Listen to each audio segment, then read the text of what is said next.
بسم اللہ الرحمن الرحیم۔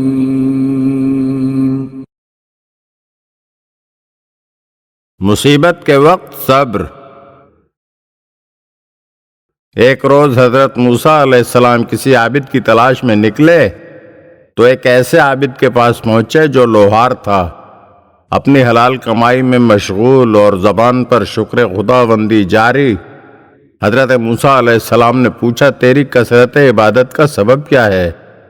تو اس عابد نے جواب دیا، حلال رزق کماتا ہوں اور واجبات کو بجا لاتا ہوں۔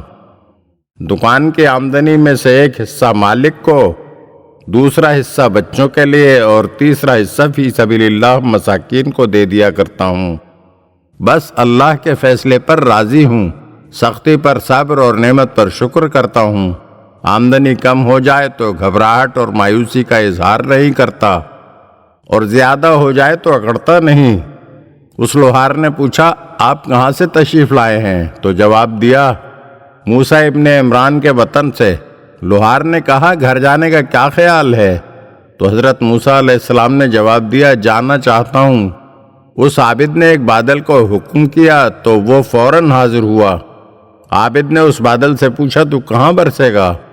جواب دیا، فلاں جگہ پر۔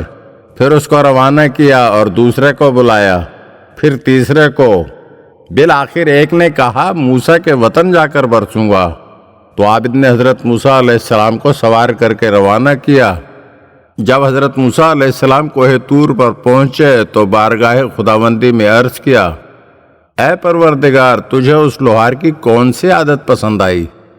ارشاد قدرت ہوا، وہ میری قضاء و قدر پر راضی، میری آزمائش پر صابر اور نعمتوں پر شاکر ہے۔ اگر آپ ہمارے چینل کی نئی ویڈیوز دیکھنا چاہتے ہیں تو ہمارے چینل کو سبسکرائب کریں اور گھنٹی کے بٹن کو دبائیے تاکہ ہر آنے والی ویڈیو آپ کو جلد موصول ہو سکے۔ اور ہاں، لائک اور شیئر ضرور کیجیے اور اپنے قیمتی کمنٹ سے ہمیں آگاہ کیجیے۔ شکریہ۔